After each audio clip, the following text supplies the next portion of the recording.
So hello, welcome everyone. Thank you for being here today. My name is Dora and I'm joining you from Budapest, from Hungary.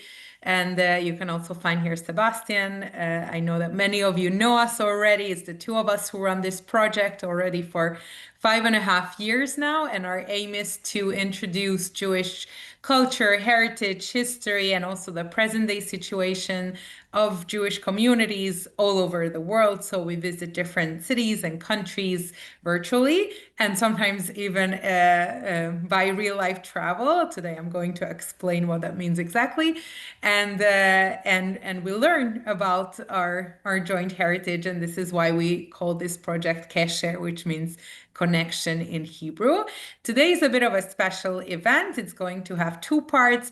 In the first part, in about 45 minutes, in the 45 minutes time, we'll learn about the Jews of the Balkans, which is a very big topic, and we normally zoom into each individual country, and we will also with Joseph probably during the winter zoom in more specifically to some of the countries he'll be speaking about. But this region also has a lot of shared history, and today we're gonna learn about the Jewish life in this region and how they are connected. And we really invite you to stay a little bit longer than just this first presentation, because Joseph is also going to share with us his itineraries for next summer and even for 2027, because he actually takes proper real life tours to the Balkans, and he's going to share with us when and where exactly and how these trips look like. So those of you who are interested in traveling in real life to these places, please stay also for the second half, and you can find out much more about what these trips are like. But now I'm going to introduce finally Joseph, who now I mentioned a few times. Joseph Banatov is originally from Bulgaria, and he's also a member of the Sofia's Jewish community. He has a PhD in comparative literature from the University of Pennsylvania, where he teaches Hebrew. And every summer, he takes several groups to the Balkans to explore Jewish heritage there. So I'll pass the word to Joseph. If there are questions, put them in the chat, and we will have time for some questions after the presentation. Thank you, Dora.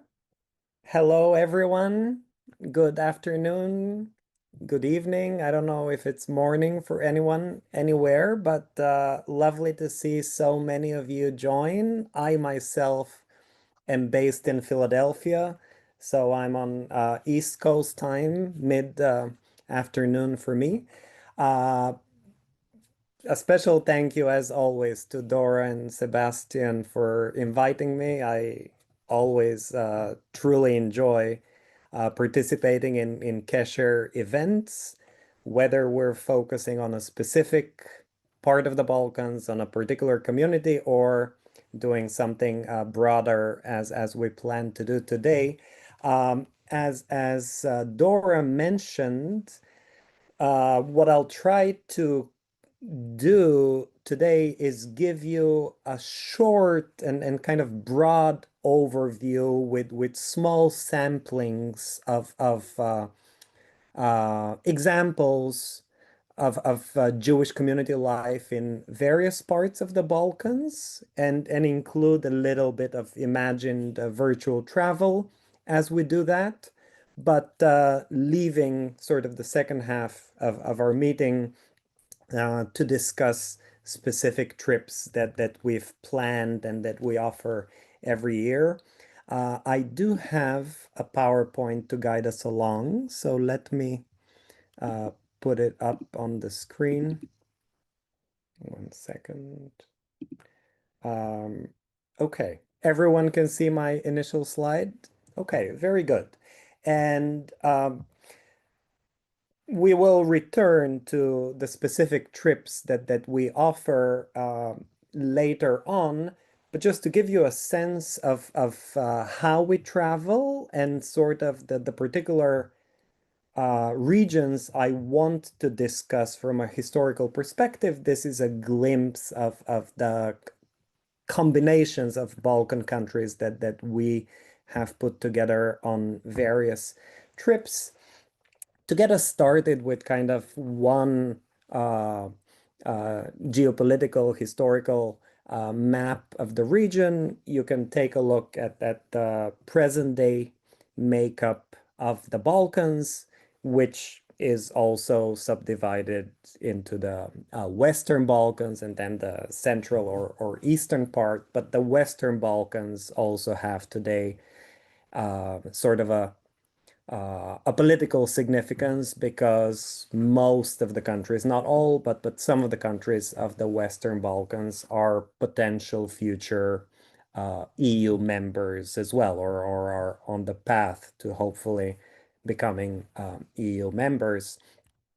Another map here, this one focusing on mostly ex-Yugoslavia, but Albania as well. So an image of what kind of comprises the Western Balkans within that region. And when we speak of Jewish presence on the Balkans, uh, we tend to focus primarily on Sephardic communities, and you saw that even the name of our outfit is Sephardic Balkans, but it's important to note that uh, all three major distinct Jewish communities that, to have lived in the area as a whole have also inhabited the Balkans. And if we look chronologically and historically, the oldest and earliest of those communities are the Romaniot Jews. The Romaniot Jews date back all the way to the Roman Empire, from which they also derive their name. And there is ample historical and specifically archaeological evidence of Jewish presence and organized Jewish communal life from that period of the Roman Empire. What you see in front of you is one example from present-day Bulgaria. In Bulgarian Jewish history, this tends to be the starting point. The discovery of that particular stone item that you see on your left, attesting to the existence of a synagogue and a Jewish community dating back to the mid first century of the current era. That discovery was made in a small village called Gigen in Bulgaria on the southern banks of the Danube River. But more importantly, during the Roman period, this was the Roman fortress Ulpia Escus. So and Bulgaria on the Balkans is one of multiple locations where organized Romaniot communities existed during the Roman period.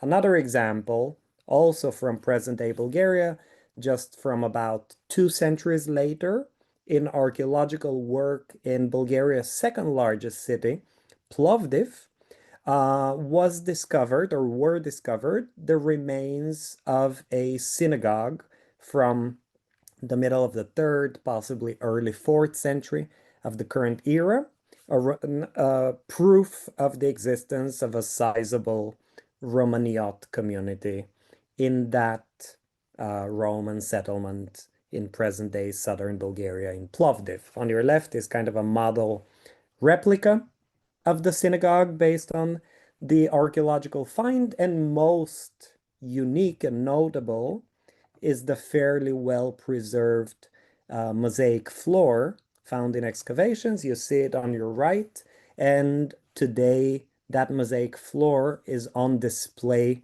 at the Archaeological Museum in Plovdiv in Bulgaria.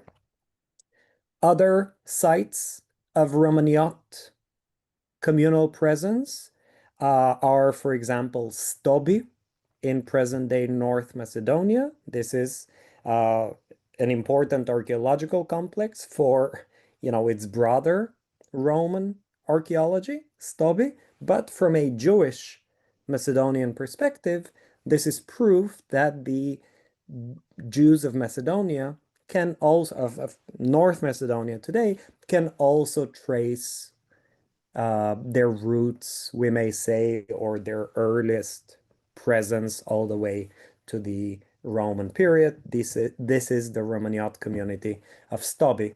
From present-day Greece, we have multiple examples of Romaniot communities, but probably the best known and sort of the most striking one is from the town of Ioannina or Yanina in northwestern Greece, close to, I mean, yeah, not that far from the uh, coast from where you can get to Corfu. So Yanina or Ioannina remained the stronghold of a distinct Romaniot community well into the 20th century, a very kind of unique and unusual development.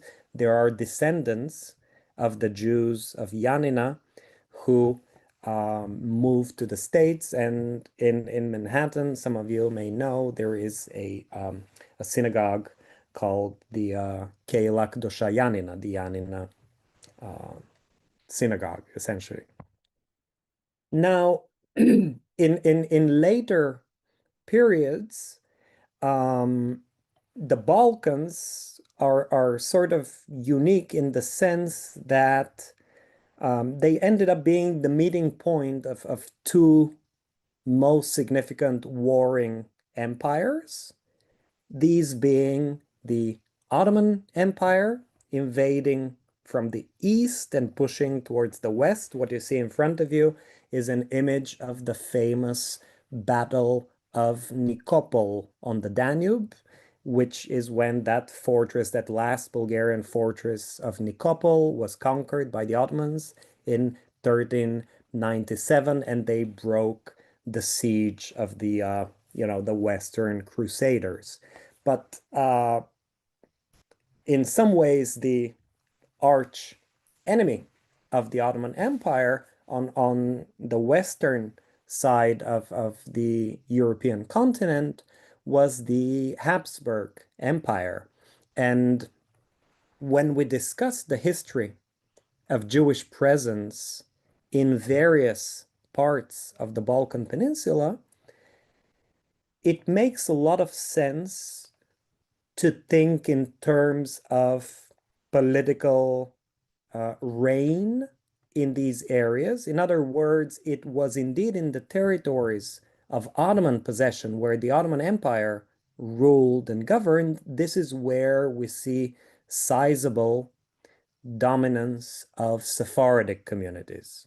Conversely, in the lands under Habsburg or Austro-Hungarian rule, these are the territories where you can expect to see majority Ashkenazi presence. And it is most interesting to discuss the border zones, the contact zones between Ottoman Empire and Habsburgs and territories that changed hands back and forth, sometimes multiple times, where as this political transition happened, this also affected the makeup of communities. You know, when the Habsburgs or Austro-Hungarians took over, this is when kind of Ashkenazi Jews arrived. When Ottoman rule was established, this is when we see, again, arrival of Sephardic Jews and Sephardic communities. Another map of kind of the territories governed by the Ottoman Empire and Ottoman advances.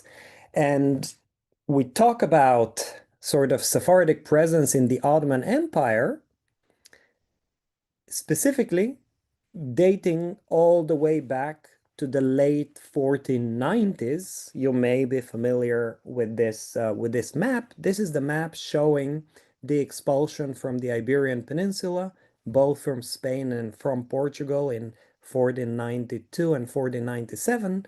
And the red arrows show the route which the so-called Eastern Sephardim, those Iberian Jews, took through the Mediterranean and the various parts and places in the Mediterranean basin where they settled.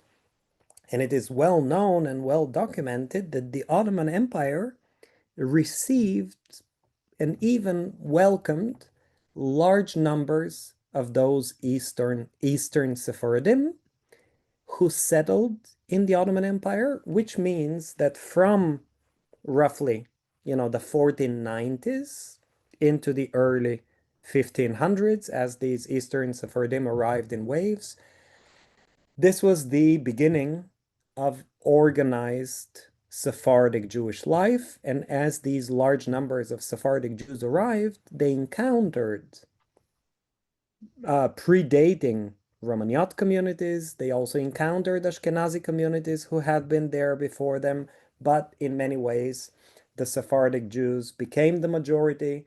They took over the control and the administrative management, so to speak, of Jewish life in these centers in the Ottoman Empire. So Salonika, famously, Thessaloniki or Salonika, became one of the major Sephardic metropolises in the empire. The capital, of course, Constantinople, Istanbul, became home to a large Sephardic community. Izmir or Smyrna received many Sephardic Jews, and then smaller groups of those Sephardim moved further inland, settling in Belgrade, for example, in Sarajevo, Bosnia's capital today, and various towns in present-day Bulgaria, still part of the Ottoman Empire. These are the origins of those Sephardic communities. One example of a very prominent and well-known rabbi to have arrived with that first wave of Sephardic immigration was Rabbi Yosef Karo, famously the author of Shulchan Aruch, the Code of Jewish Law. He settled in the town of Nikopol on the Danube in present-day Bulgaria, spent about 12 years or so in Nikopol before before making ultimately his way to Tzfat in present-day Israel. We mentioned Sarajevo. What you see in front of you is the absolutely spectacular interior of the Ashkenazi synagogue in Sarajevo, as it is commonly referred to. Sarajevo is one example of such a contact zone where from from the 1560s, when an organized Jewish community was established for the first time, 1564. This is the beginning of Jewish life in Sarajevo and of Sephardic Jewish life. So from the 16th century up until the end of the 19th century, Sarajevo was one of the main Sephardic hubs. But after the Ottoman Empire retreated in 1878, and Bosnia, the whole of Bosnia and Sarajevo, became part of the Austro-Hungarian Empire, this is when suddenly a wave of Ashkenazi Jews arrived for the first time and settled in Sarajevo. Soon thereafter, around 1902 or so, they built this fabulous so-called Ashkenazi synagogue. I am putting it in kind of scare quotes because today this is just the synagogue for the whole community of Sarajevo. And Sarajevo, today, the Jewish community of Sarajevo, is the result of this intermixing of a historically dominant and larger Sephardic community, and then a more recent wave of Ashkenazi Jews who, over the course of the 20th century, gradually became friends. At first they weren't, but gradually they did and started intermarrying between, Ashkenazi and Sephardic Jews. So this is the makeup of the community today in Sarajevo. Belgrade is another classic example where Sephardic and Ashkenazi communities meet and coexist, but also have different periodization in their kind of presence in Belgrade, going back to the imperial history. But today, one kind of clear evidence of kind of these two different communities, the Ashkenazi and the Sephardic one, are the two cemeteries on, just opposite each other on two sides of the same road, the Ashkenazi and the Sephardic cemetery in Belgrade. Zagreb, which is Croatia's capital today, and this is sort of the top of the upper town in Zagreb, one of the beautiful parts of the city and always part of our walking tour of Zagreb.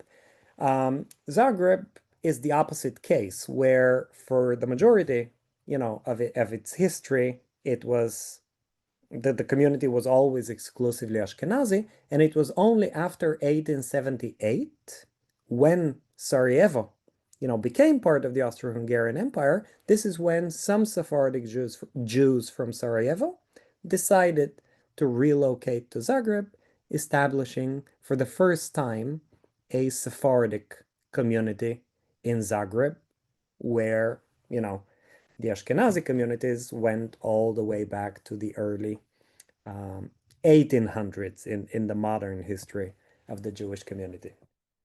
This is an image of Salonika and the port of Salonika, where, again, it's much clearer that Salonika's history after the expulsion is primarily a Sephardic history, the Jewish history of Salonika, and indeed it was a majority Jewish city for quite a few centuries during the Ottoman period. When we talk about the Ashkenazi communities of the region that we're interested in, from the Austro-Hungarian realm, and specifically, the Hungarian/Romanian territories of Austro-Hungarian rule, there is a very interesting moment in the history of Hungarian Jewry, of which, of course, Dora is the real expert and true historian. But I do want to mention briefly the so-called schism within Hungarian Jewry. And this is a moment that took place, roughly between 1869 and 1871, when, for various, political reasons, the Hungarian Jews, including all the communities, including the present-day Romania territories, needed to come up with sort of a representative body to communicate with the government. So they needed to unite and kind of elect an administration. And instead of doing that at the Congress tasked to do that, there was an enormous fight and rift and split within the community, resulting in that so-called schism. And the result of that schism was that amongst the Ashkenazi Jews of, Hungarian-controlled territories, all of a sudden, three separate and warring denominations emerged. The modernizers became known as the Neolog Jews, and Neology or Neolog Judaism is kind of a sort of a unique outcome within Hungarian Jewish history. The traditionalists, were the conservative, the Orthodox, the conservative Jews who wanted to keep the old ways. And then, interestingly, so here is one example of a Neolog synagogue. This is the Neolog synagogue in Szeged in Hungary, which was built because as the community split into these three warring denominations, Neolog, conservative, and status quo Jews, the middle group who refused to side with either of the two options and created their own third option, the middle ground, the status quo Jewry. Each of these communities also erected their own synagogues. So it's not uncommon to see in those territories of Austro-Hungarian rule, affected by that schism, it's not uncommon to see three synagogues in the same city, a neolog, an Orthodox or an Orthodox one, and then sometimes a status quo synagogue as well. In Romania, this is the best example of a remaining status quo synagogue from the town of Târgu Mureș in Romania. Going back to Salonika, and not just Salonika, but the whole region of the Balkans and the Ottoman Empire, one kind of monumental event or series of events that took place in the 17th century was the so-called Șapte Țvi debacle, the Șapte Țvi fiasco. And many of you may be familiar with the story. Șapte Țvi, who was born in 1626 in Izmir, was a young, obviously very talented and very charismatic rabbi who, upon the encouragement of his right-hand man, Nathan of Gaza, decided to proclaim himself as the Messiah. And both of them together, prophesied that the year 1666 was going to be the year when the prophecy would fulfill itself. And Șapte Țvi had an enormous sway over communities all over the Balkans, both the Sephardic communities of the Ottoman Empire, but his influence extended well into Central, Northern, and Western Europe as well. Ultimately, in 1666, he was arrested by the Ottoman authorities. He was given a choice of either being beheaded or converting to Islam.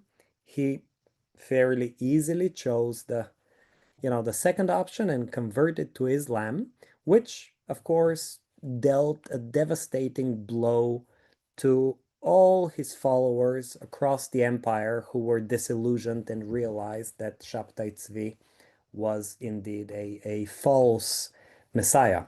However, one small group of his most adamant followers believed that even his conversion into Islam was part of the prophecy, so they too converted to Islam and became known as the Donme group, the Donmes, these Muslim converts of original Jewish faith.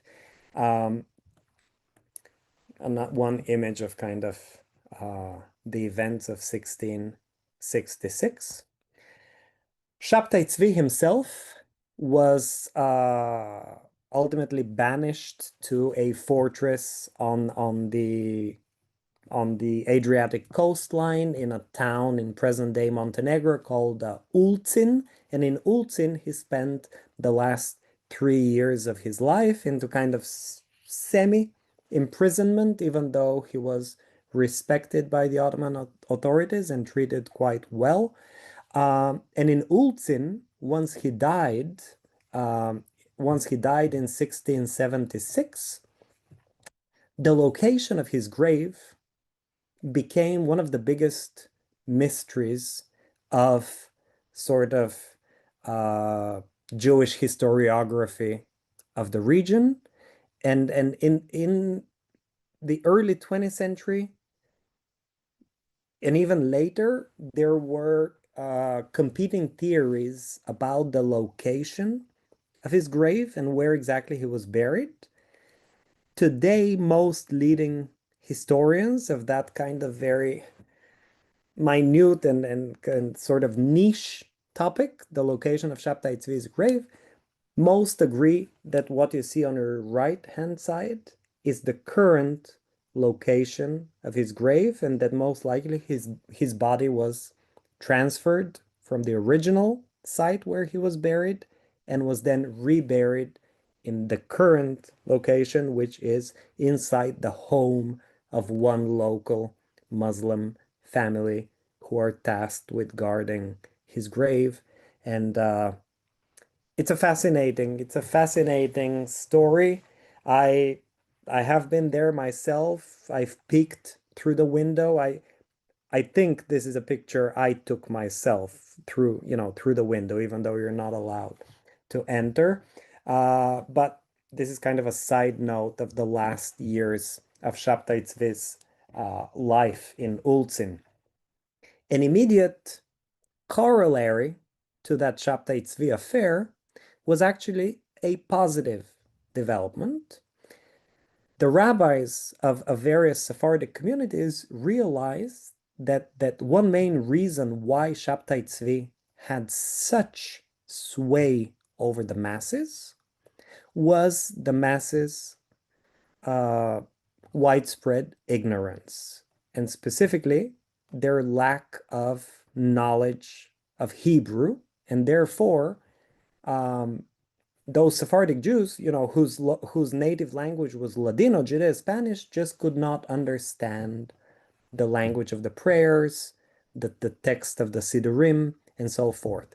Out of this realization emerged a new body of Jewish religious literature, for the first time ever written in Ladino, in Judeo-Spanish, in the vernacular of the masses.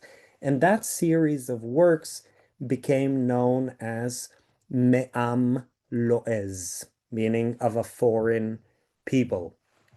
And these were simplified, popular retellings of the books of the Hebrew Bible, and then other later texts central to Judaism, all written by knowledgeable rabbis in the language, in popular, accessible language of the masses. That series, Me'am Lo'ez, became the absolute bestseller and a set of volumes that each and every household across Sephardic Jews of the empire held and kind of referred to as they were reading, either the week's parashah or celebrating holidays or anything else that had to do with Judaism. The first volume was published in 1730, and then subsequent volumes kept emerging well into the 19th century, all of them written by local rabbis of the Ottoman Empire. Another interesting and sort of related phenomenon was the late realization by Spaniards, by Spanish politicians and Spanish diplomats, that in the Balkans, in that remote area in the Ottoman Empires, in the Balkans, there are actually Jewish communities who speak a language similar to modern Spanish, but with an old and beautiful, antiquated Cervantes type ring to it, meaning Judeo-Spanish Ladino. And sort of the Spanish diplomat and politician whom you see in front of you, Ángel Pulido, was the first one to bring to prominence back in Spain the existence of those Sephardic communities and try to reestablish in a way their recognition and status in Spain. He wrote a couple of books about his experiences, his encounters with Sephardic Jews. This is one of them, Spaniards Without a Homeland. And his first encounter with one such Ladino-speaking Jew was his encounter with Rabbi Chaim Bigerano, whom he was a Bulgarian-born Sephardic rabbi, whom he met on a boat on the Danube somewhere in the present-day Bulgarian portion of the Danube. And he heard the rabbi speaking to his wife in Ladino, and Ángel Pulido was fascinated by kind of the discovery of this 15th century sounding Spanish and of these communities that he was not previously familiar with. From that same moment of the 19th century, late 19th century, Ottoman kind of presence in the Balkans, there is also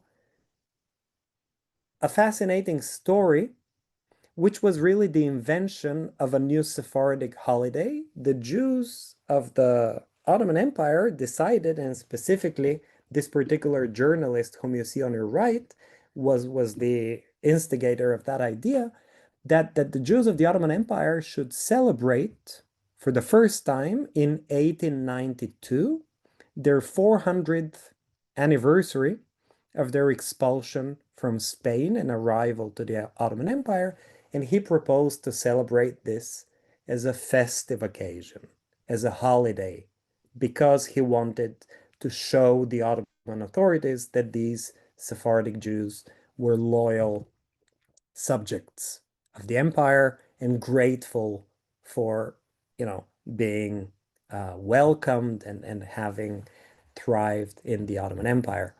Um, Another rabbi from roughly the same period is Rabbi Almoznino, a Sephardic rabbi from Bulgaria. And as Bulgaria was being liberated from Ottoman rule in 1878, he famously was able to save Sofia, the future capital, from a fire which the Ottoman authorities were planning to set in order to demolish the city as they were receding. And thanks to his efforts and thanks to saving the city from destruction, recently this little garden in front of you was named officially by the city council after him. So today we have a plaza in my hometown where I was born in Sofia, a plaza named after Rabbi Gabriel Mercado Almoznino. Bulgarian Jews post-liberation had a very interesting sort of post-Ottoman trajectory where they started thinking of themselves as Bulgarian citizens, not necessarily as kind of Ottoman Sephardic Jews anymore. And during that period, the post-Ottoman period in Bulgaria specifically, the Jewish community became fervently Zionist. The Bulgarian Jews are one of the earliest communities to have embraced political Zionism almost wholeheartedly with very little debates within the community. The man on your left imported these ideas early on. His name is Yosef Marco Baruch. Various organizations, Zionist organizations, emerged in Bulgaria. A Zionist holiday was even invented. This is the postcard here at the bottom. The holiday was called the Day of the Shekel, Yom HaShekel. Back to Sarajevo on our kind of virtual tour in Sarajevo, the earliest synagogue that was built in 1581 still stands. It's called the Cal Viejo, the Old Synagogue. And today it's the Jewish Museum, sort of telling the long history of Sephardic presence up until the tragic events of the Holocaust. And what's interesting that even though it's primarily a museum, it is still an active synagogue, maintains its status as an active synagogue because the Jewish community celebrates Rosh Hashanah every year here, in addition to the fully active synagogue, so they can maintain its status. The Holocaust had different effects on different parts of the Balkans. What you saw on the previous slide was a book chronicling the 12,000 Bosnian Jews who perished during the Holocaust. This is an image from Salonika, where essentially, as you can see, 50,000 members of Salonika's community were deported to Auschwitz, and this plaque is situated at the entrance to the train station from where from where they were deported. In Bulgaria, the events of the Holocaust have a, you know, a more positive side to them because all 50,000 Bulgarian Jews survived the Holocaust. Nobody from within Bulgaria was deported. However, and one very important Bulgarian politician is the man in front of you, Dimitar Peshev, who was instrumental in blocking the government's deportation efforts. And thanks to his intervention, ultimately, all 50,000 Bulgarian Jews survived. But as we say that, it's equally important to mention that Bulgaria, as a German ally, did deport 11,343 Greek and Macedonian Jews who were under Bulgarian occupation, all of whom were deported to Treblinka and all of whom perished. So Bulgaria's record is a mixed one as well. This is Dimitar Peshev, and the post-war story of Bulgaria's Jews is the fact that of those 50,000 who survived, about 42,000 immigrated en masse to Israel, and some of those images you see in front of you. An example from Romania, in post-war Romania, of roughly the 400,000 Romanian Jews who survived the Holocaust and remained in Romania, the government the Romanian government, in a sense, secretly sold its Jewish citizens to Israel, and this lasted several decades, where every year a few thousand Romanian Jews were allowed to immigrate to Israel in exchange for monetary payment for each and every Romanian who was allowed to leave. It's a shocking and also fascinating story, and there is interesting research on it if you're interested.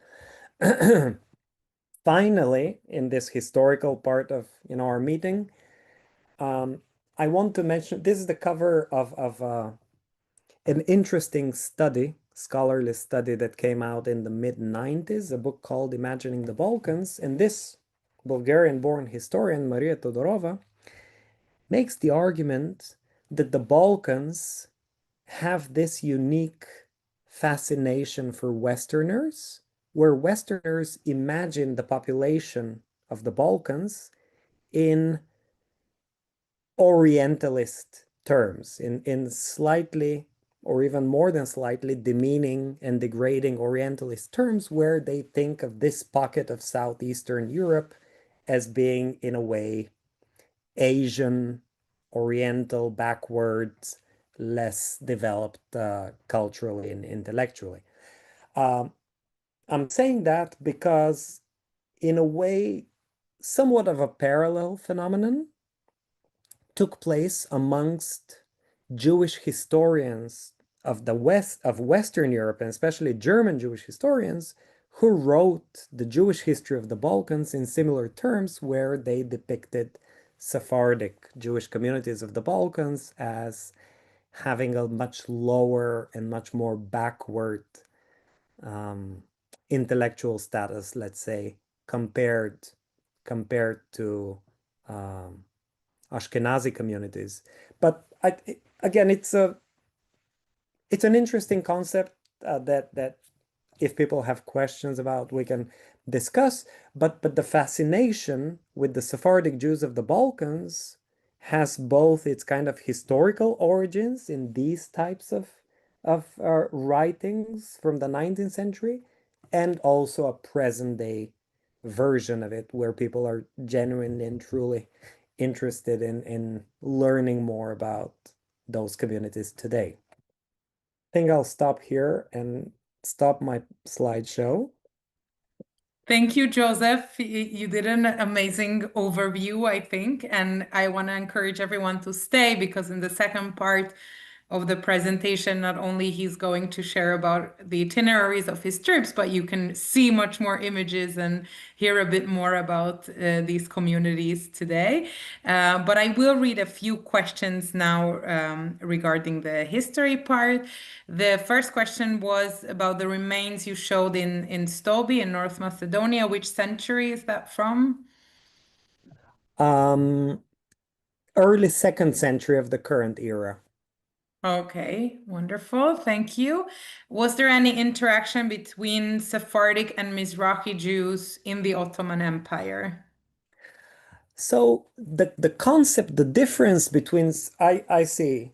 So if we're talking about Mizrahi Jews as the Jews of, let's say, Northern Africa or possibly the Middle East, um, territories, I mean, to the extent that some of these territories were part of the Ottoman Empire, yes, there was interaction between, let's say, the Ottoman Jews of the Balkans and other Ottoman communities of the empire. There was constant trade, and sometimes rabbis would come from, uh, let's say a Mizrahi geographic realm to the Balkans. So absolutely, I would say there was a lot of exchange and interaction. Yes.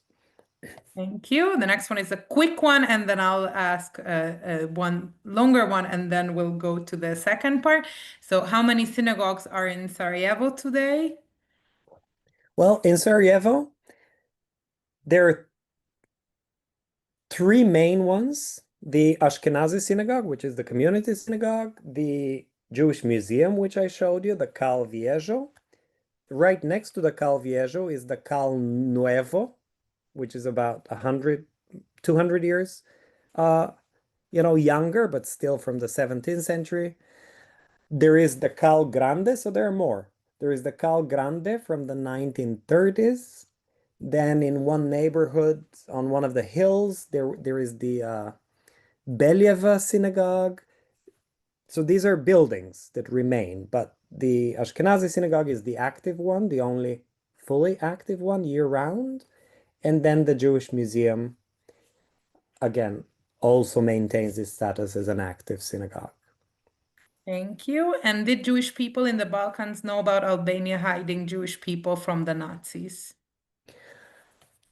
At the time of World War II, it's hard to say. It's hard to say.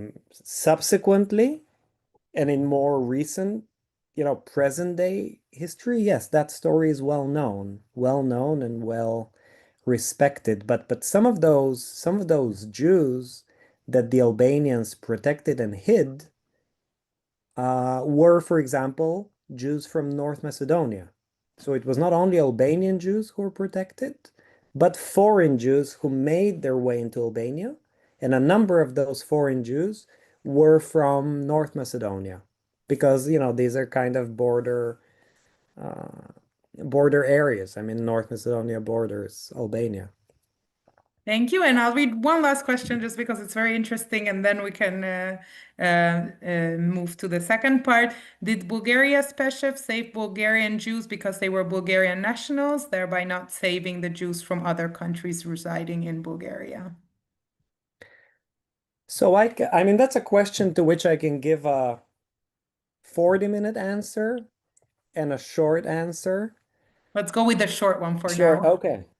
So, and it's an excellent question. It's a truly excellent question. Peshev, as a Bulgarian politician, was acting within the realms of what he defined as kind of Bulgarian political sovereignty, and where he felt that the Bulgarian law could extend to. In simpler words, the Bulgarian citizens, those 50,000 Jews who survived and whom Peshev was able to protect, were all Bulgarian citizens, which is why the political measures that he enacted and the reversal, the cancellation of laws as he was able to achieve them, applied to the Bulgarian citizens. as he was able to cancel the deportation orders, this cancellation did not apply to the Jews who were left stateless, to the Greek and Macedonian Jews, because they were not Bulgarian citizens. And they were not Bulgarian citizens because Bulgaria had explicitly deprived them of the option of becoming Bulgarian citizens. So Peshev was not actively seeking to only protect the Bulgarian Jews, but this was the result, the inevitable result of the political situation at the time, where there were Bulgarian citizens and 11,400 Jews who were stateless and had no home country to protect them. Thank you. Thank you for the short answer. And we will have a talk about Bulgaria with Joseph probably in a few months. So please join us if you're interested. And now there are more questions, but let's now move on to the second half. And if we have time at the end, we may come back to some of the questions that were written now. Excellent. Thank you. Let's see. I'll just go back to where we were. I'm not sure why.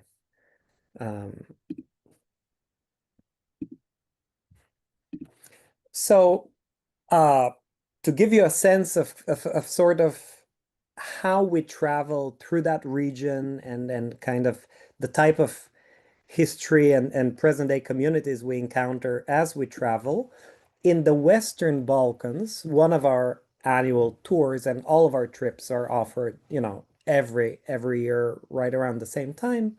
One of our trips, as you can see, is Bosnia, Croatia, Slovenia, and Trieste. We start on that trip in Sarajevo. We talk about the rich, Jewish legacy and heritage in Sarajevo. We, of course, visit the National Museum in order to see the Sarajevo Haggadah, and then continue to Croatia, to Dubrovnik on Croatia's coast. Then along the coast, we spend 3 nights next in Split, Croatia's port town. And while we are in Split, we also take a day trip to the island of Hvar, one of the most gorgeous islands in Croatia. After we spend some time along the coast, we move inland towards the capital, and on the way we visit the Plitvice Lakes. And then from Zagreb, we continue to Slovenia, ending the trip in Ljubljana. Before that, we also visit Lake Bled, and we have a day trip to Trieste in Italy. So that's roughly the trajectory of that particular trip. Here is an image you've seen already, the Cal Viejo in Sarajevo, the Jewish museum. Images from the Ottoman part of Sarajevo, the Bashcharshia Old Bazaar. And Sarajevo is indeed one of the best examples architecturally where you can truly sense the Ottoman presence in the city to this day, and also the divide between the Ottoman part of the city and the Austro-Hungarian architecture that was added. This is the grave of the best known rabbi in Bosnia's Jewish history, Moshe Danon, who was buried here in 1830, sorry. And this is a pilgrimage site for the Jews of Bosnia. And it's located very close to the most iconic city in Bosnia, and the town of Mostar, best known for its bridge, its Ottoman bridge over the Neretva River. We, of course, visit Mostar as well. Here are images of the Haggadah, which we see at the museum. Dubrovnik, the undisputed gem on the Adriatic coast. We spent 2 nights in Dubrovnik. The 16th century synagogue, located at the top floor of kind of a small house, but built for that synagogue. And then there is a museum on the lower floor, which we visit. a bird's eye view of the fortification walls of Dubrovnik. And if there are Game of Thrones fans among you, you will maybe recognize this as one of the filming locations. More images from Dubrovnik. Split is the second hub where we are while we are on the Adriatic, and this image is taken from the hill where the Jewish cemetery is located, which we visit, of course, as well. A closer view of Diocletian's palace, and the whole old town is essentially Diocletian's palace, and inside Diocletian's palace there are very interesting wall engravings of 5-point menorahs dating back to the Roman period. This is the synagogue in Split. It's just a couple of decades younger than the one in Dubrovnik, also from the 16th century. And on your left, this is the synagogue's Gabbai, Mr. Altaratz, who is always happy to welcome our groups and has a very unique and sharp sense of humor. Hopefully, if you decide to visit, you will meet him. Here are images from that cemetery I mentioned, and a unique shape of the tombstones of the cemetery in Split. The port by night and Diocletian's palace in the background. This is the island of Hvar, known as one of the sites where a lot of lavender is grown, also some unique native grapes. And on Hvar, there are very well-known boutique wineries, some of the best ones in Croatia, and we do some wine sampling while we're on the island. A lot of olive trees, a lot of olives are grown on the island, and Croatian olive oil is just absolutely delicious. These are the Plitvice Lakes, the best known kind of natural site in Croatia. This is where we stop on our way to Zagreb, to the capital. Here are images of the capital, sort of the path that takes you from the lower to the upper town. More images from Zagreb. A merchant street, a well-known merchant street today. Some of the best cafes and local restaurants are located here. We're still in Zagreb. From the top of the hill, we point out significant buildings that were owned by the Jewish community and by some Jewish industrialists. From Zagreb, as we cross into Slovenia, our first stop is the absolutely spectacular Lake Bled, overlooked by the Bled Castle, with this little island in the middle of Lake Bled. And then Ljubljana, Slovenia's capital, for me is one of the most kind of charming European capitals, completely walkable. It's all pedestrian in the city center, and our hotel is truly ideally located in the heart of the old town, right behind this pink building. We mentioned a day trip to Trieste. This is one of our groups on the main plaza in Trieste.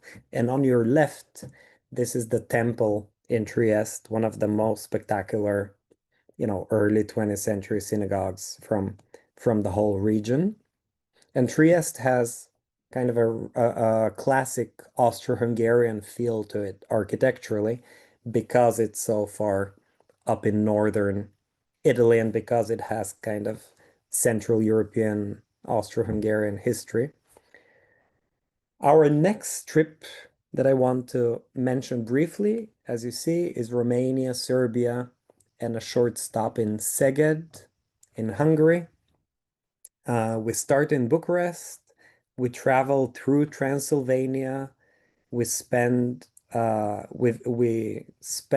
some time in Brasov, Sighișoara, the birthplace of the historic figure behind the Dracula story. Torgomures, the town that I mentioned, where there is a status quo synagogue, status quo ante, sorry. And then Cluj-Napoca is in many ways is the cultural center of Romania, or the second one, together with the capital Bucharest.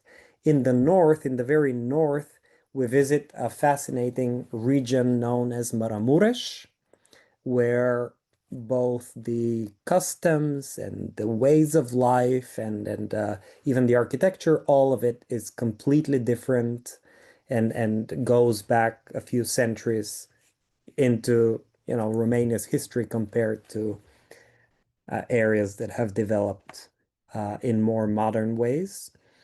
So from Maramuresh, where we're based in Elie Wiesel's hometown in Sighetul Marmației, we continue to Oradea and then to Szeged in Hungary. And from Szeged in Hungary, we spend the last couple of days of the trip in Serbia, in Belgrade, in Serbia's capital. And on the way, we also visit Subotica, which has a beautifully reconstructed synagogue, and Novi Sad is also on the way. Here are some images from Bucharest with kind of a Parisian feel to it in the old town. The Coral Temple, one of the most spectacular synagogues on that trip and in the region as a whole. Bran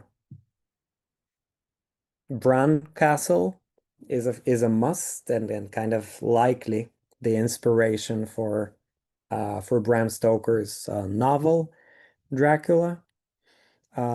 We mentioned Elie Wiesel, so when we get to that northernmost point, the town of Sighet, we visit his home, which is now a museum, a fascinating museum dedicated to his career. And the town is right on the border with Ukraine, with a part on the westernmost end of Ukraine. We've had some people actually just walk over that little river, over the bridge, so they can cross the border and get a stamp from a visit in Ukraine as well. The village museum in Siga in Maramuresh shows you the ways of life of these kind of rural communities. And in the museum, there is also one of the homes is a reconstructed home of those Jewish communities who lived in Maramuresh. And there is a particular room that served kind of as a synagogue inside the home itself. These are images from Sighișoara, the birthplace of Vlad Tepes, Vlad the Impaler. Still Sighișoara.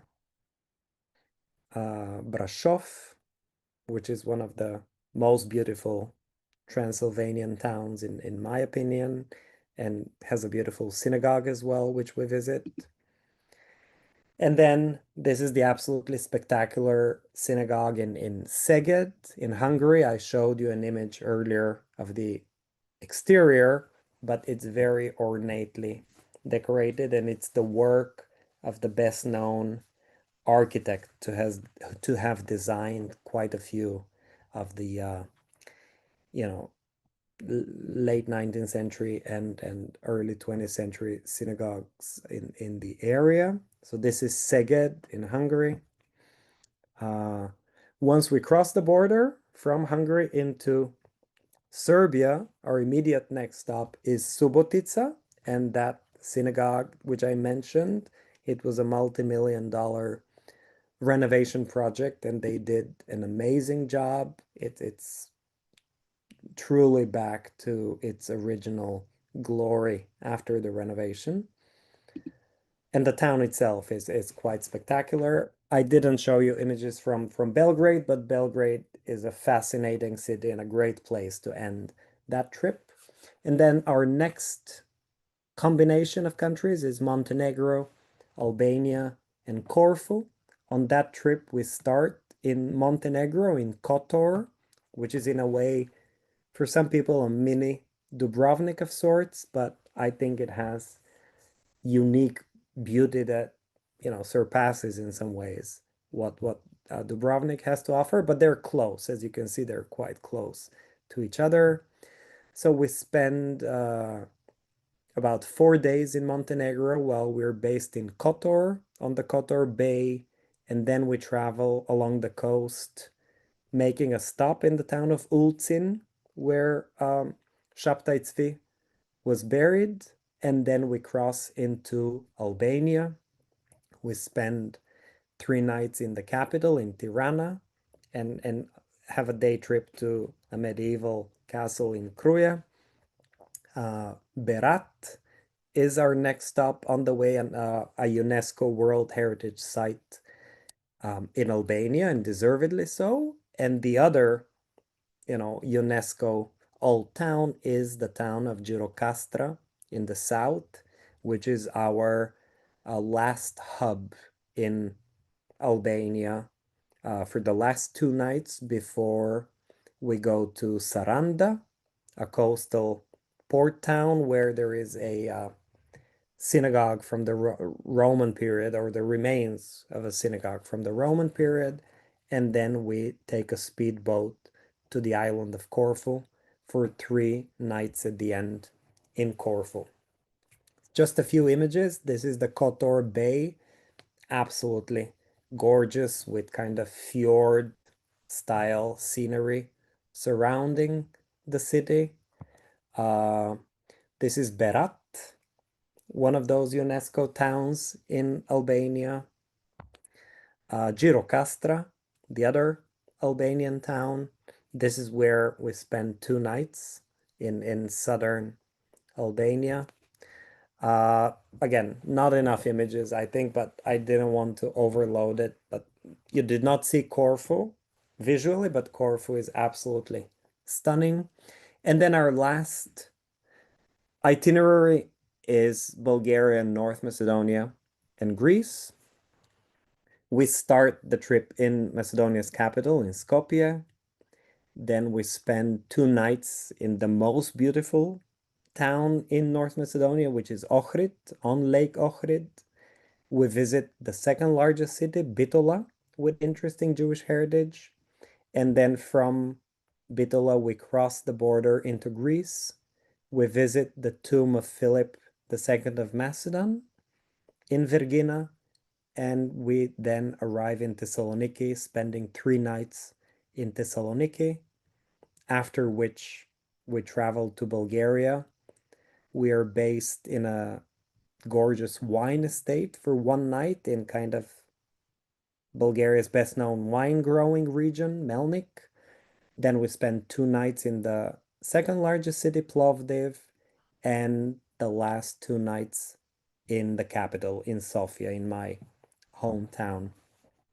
This is the Sofia Synagogue. I think we may have seen an image earlier, maybe not. The chandelier, close-up of the chandelier. I forgot to mention that for people from Sofia, such as myself, this is the most beautiful synagogue in the world. More images from the city center, from Sofia, the National Theater on your right, a Russian church on your left. From this one is from 1912 or so. The only other active synagogue in Bulgaria is in Plovdiv, the second largest city. It's a smaller but very, very charming synagogue from 1895 or so. It's called the Zion Zion Synagogue. This is the old town in Plovdiv, very picturesque and beautiful, and has these, cobblestones that sometimes are a bit hard to walk on if you have high heels. Some beautiful homes in this typical 19th century revival style architecture, which is well known in Bulgaria. In Skopje, where the trip starts, of course, a very important visit is a visit to the Holocaust Memorial Center. It's a very, very beautifully curated museum. Many people have told me that it's one of the most impressive museums of that type, a Holocaust museum that they have seen. They've done a truly excellent job, and it tells the long history of Jewish presence in North Macedonia. The modern day synagogue in Macedonia, in Skopje, this is on the top floor of the Jewish Community Center. Lake Ohrid, which I mentioned, we spent 2 nights and also travel by boat, a little, a short boat excursion along the lake. The best known image of Ohrid in many ways is the Jovan Kaneo church on one of the cliffs overlooking the lake. Another image, it's kind of Macedonians are proud of how many times it's been featured on National Geographic covers, and indeed it has been several times. In Thessaloniki, the White Tower is one of the iconic buildings here on the right along the promenade, and then another image on your left of Thessaloniki. This is the only synagogue that survived, that predates World War II. It's from 1927, and it was built by Jews who originated in Monastir, or Bitolar Monastir, which we mentioned, and then moved to Salonika. The White Tower by night, and this may be okay. And I should mention that we make a point of having delicious food on our trips, even though they're not, officially foodie tours, but food is a very special emphasis for us, so you can expect to eat very well. And we also emphasize local native wine varieties. If you're a wine drinker, you will get to sample some very delicious and special local wines. These are the vineyards in that particular region in Bulgaria that I mentioned, the Melnik region, where we spend the night. And that particular wine estate is one of the most luxurious hotels in the whole country. It's a treat to be able to spend one night there, I think. Uh, a couple of words about logistics, and I'm sure people may have additional questions. Um, we do not travel on Shabbat on any of our tours. We're always based on a Friday and a Saturday in the same city. We do not use the bus on Shabbat. Whatever activities we have are on foot.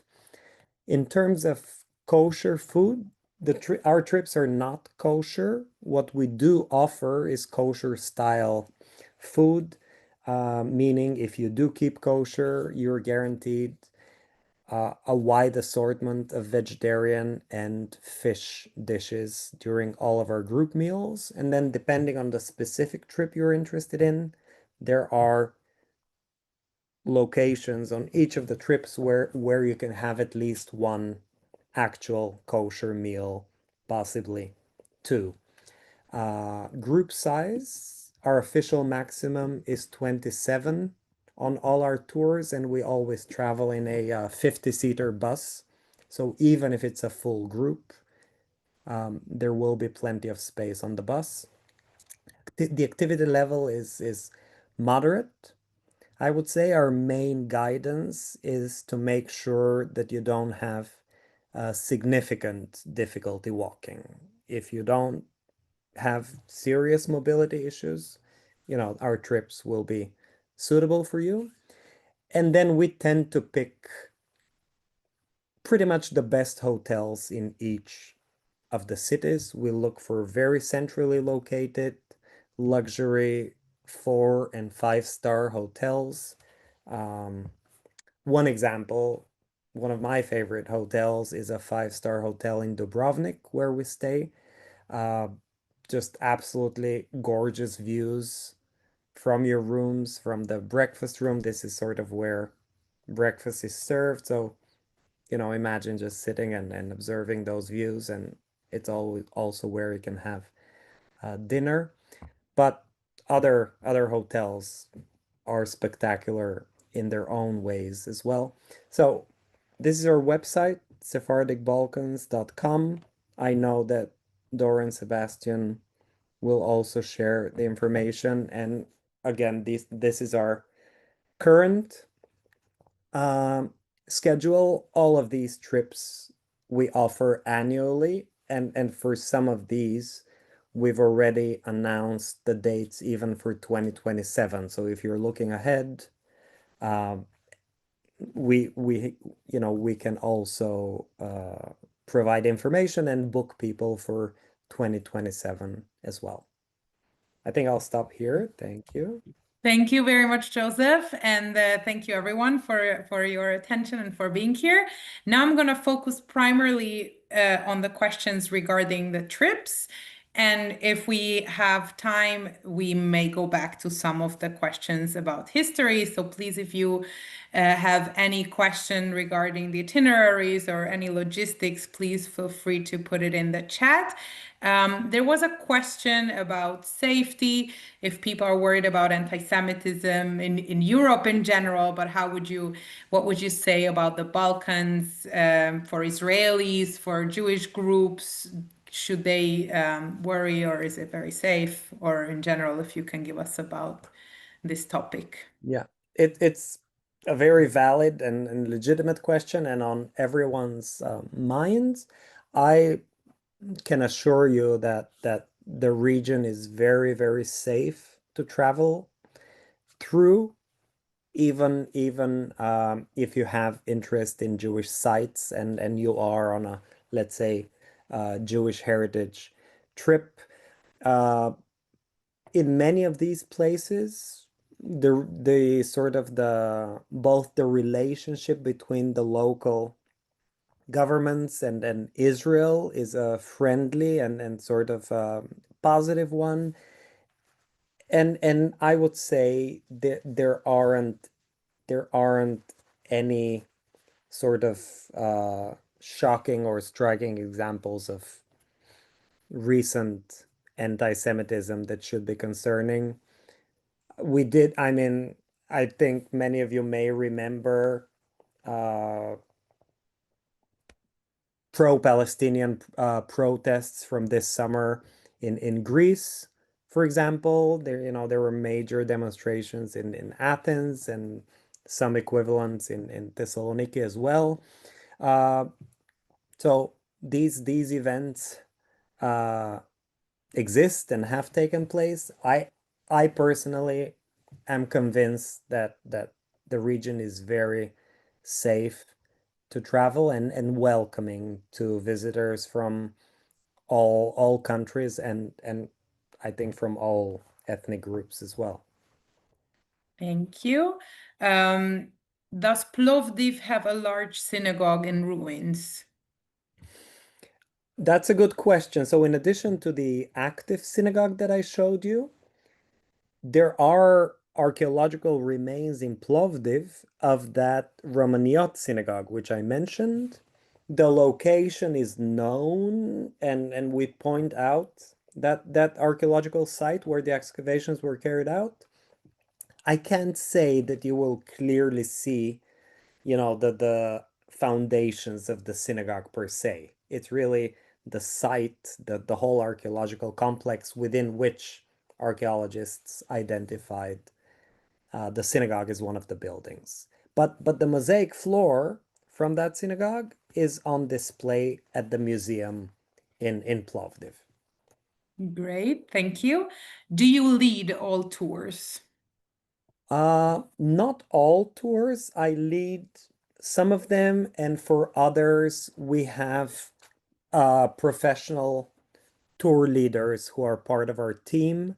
So it varies. It varies. For example, the Bulgaria and North Macedonia trip, I've been leading myself exclusively, and I plan to continue doing that this coming summer. I mean, from the schedule you saw, I'm leading the Montenegro and Albania trip as well. Um, there is one Croatia itinerary, which I didn't show with dates because it's sold out. I'm leading that one. But the ones I'm not leading myself, I, organize and manage all of them. And our uh, tour leaders are all experts in the field. Sometimes I'm embarrassed to say more knowledgeable than me in some, places because these are their home countries, and I'm perfectly fine with that. But all our local guides and tour leaders have a specific expertise on the Jewish history of their home country and the region, and then obviously additional specializations and knowledge in other aspects of politics, culture, uh, folklore, and so forth. Thank you. We still have a few minutes, so if you have more questions about the trips, please feel free to put it in. And in the meantime, I'll read a couple of questions that refer to the history, but I think that it's also interesting in terms of someone who's planning to visit.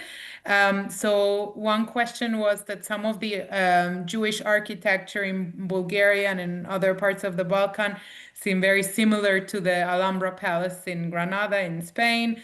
And if these styles were integrated to serve a specific religious purpose or to foster a sense of shared heritage and identity, Mm. if you can reflect on Yeah, that. yeah, that's a very interesting and apt comment, I would say. The specifically for synagogue architecture, the so-called style of neo-Moorish synagogue design, these synagogues that resemble are these synagogues that emerged, from the mid 1800s onwards with an Oriental neo-Moorish look and feel to them. They were meant to evoke associations with the Alhambra, with buildings in North Africa. They were modeled, some of them modeled after motifs in mosques as well from North Africa, because that neo-Moorish style was developed to evoke, in a sense, the grand period of medieval Jewish Spain, from the pre-expulsion period. Thank you. And I'll read one more question from the history part, but I'll add a bit of a question also about the tours. Could you comment on the comparative music and sounds of the Jewish religious services in the Balkans? And if we speak about the Jewish religious services on your trips, do you meet any communities? Do you attend any Yes. synagogue services?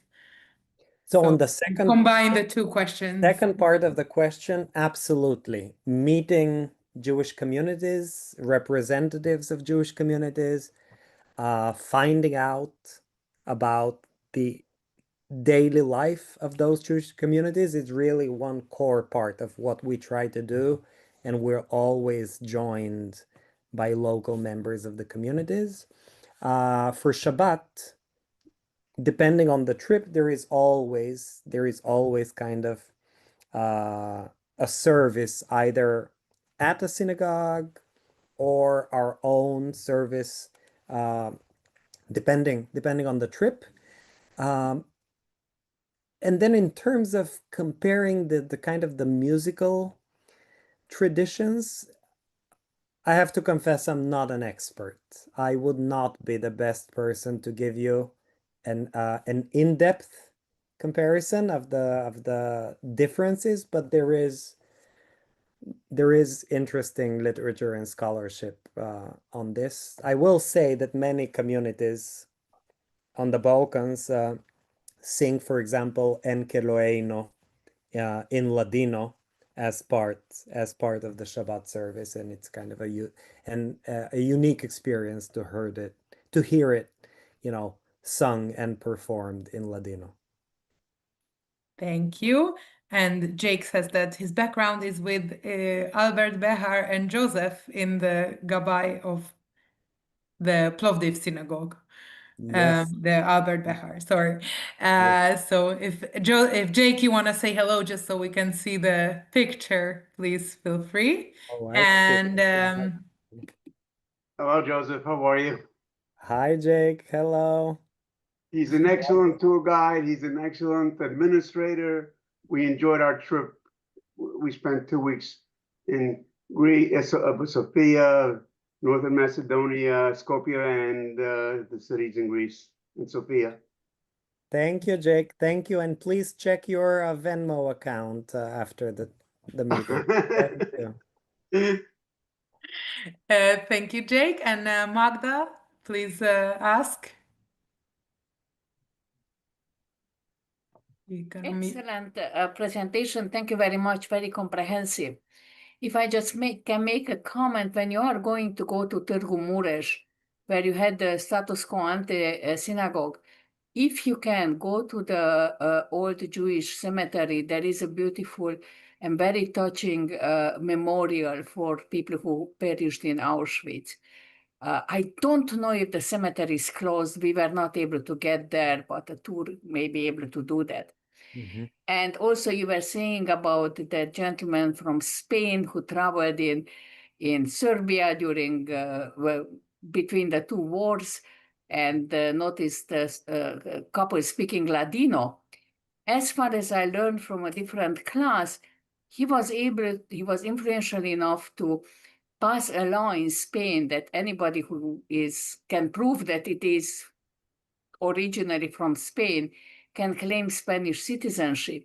So during the war, some Spanish ambassadors used this law to give Spanish passports to Jews, saving, I don't know the numbers, but he who saves a person saves the universe.